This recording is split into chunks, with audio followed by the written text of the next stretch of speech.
E nós temos mais dois convidados para chamar aqui nessa noite. Eu falei que essa noite aqui é especial, a gente tem vários convidados no boletim da noite de hoje. Estamos já com o Maurício aqui do Movimento Brasil Conservador e também o vereador Nicolas Ferreira de Belo Horizonte. Boa noite para vocês, Maurício e Nicolas. Boa noite pessoal, boa noite Nicolas, um prazer estar aqui novamente com vocês mais uma vez na semana. Boa noite pessoal. Muito bem, Alan.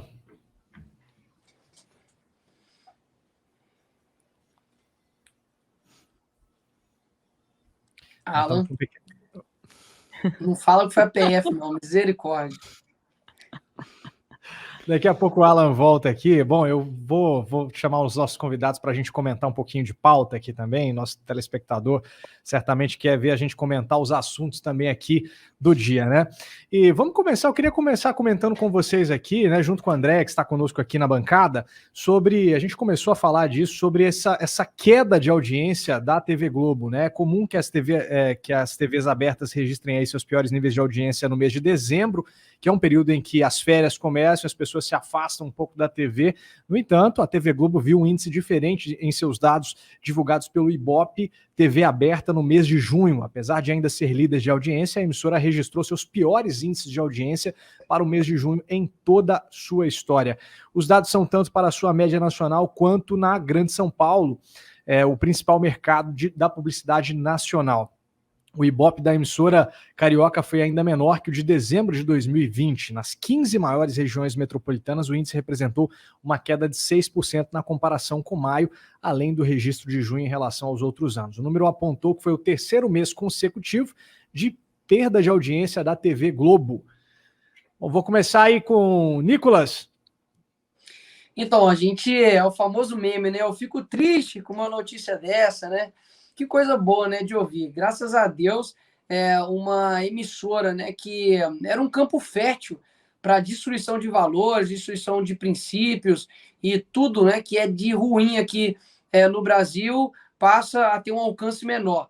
Por um outro lado, eu vejo que a gente, obviamente, pode comemorar isso, mas também precisa ficar muito atento com os outros meios de comunicação, né, como, por exemplo, o próprio Netflix, como, por exemplo, Amazon Prime, ou diversos outros, que também possuem um alcance muito grande, principalmente nos jovens.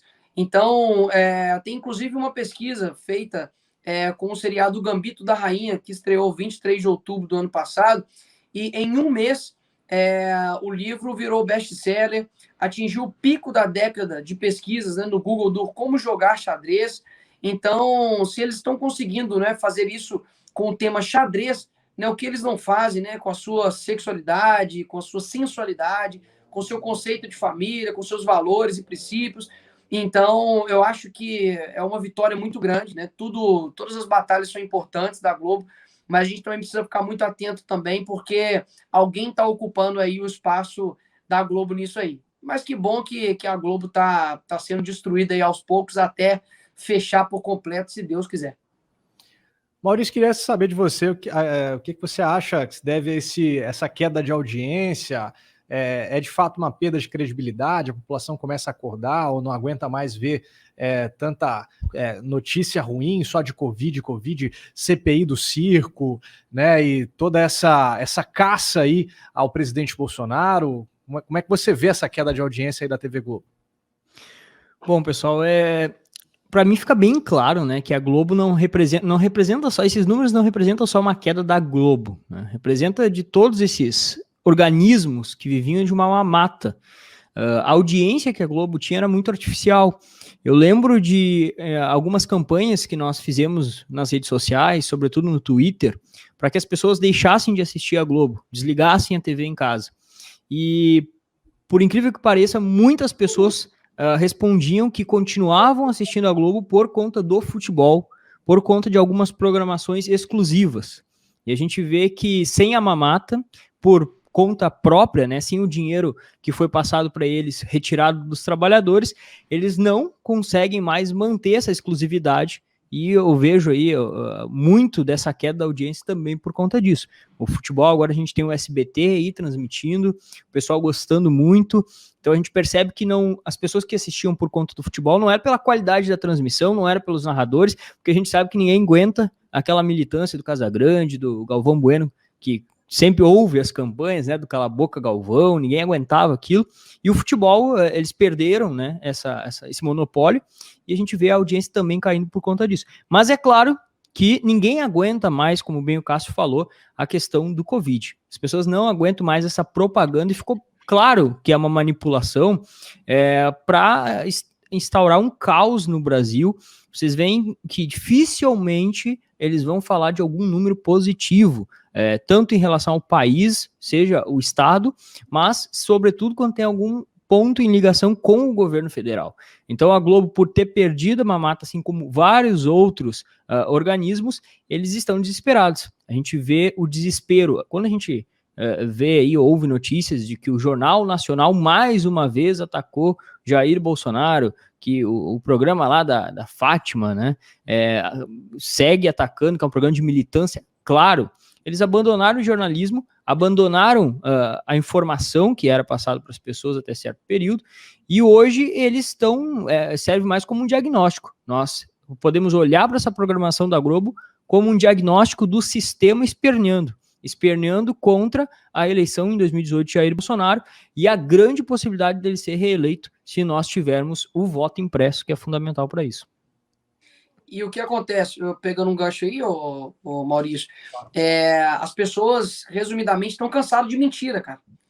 Então, quando nós olhamos, né, fatos comuns do dia a dia, por exemplo, do Bolsonaro, como aconteceu, por exemplo, ali no Espírito Santo, né, que ele entrou em um avião porque as pessoas estavam chamando ele simplesmente entrou, acenou para as pessoas chamaram ele de mito, tirou foto, só que tinha duas idiotas lá atrás chamando ele de genocida, de sai fora, e aí a mídia, né, escrava, publicou como se ele tivesse tentado entrar em um voo comercial e foi expulso.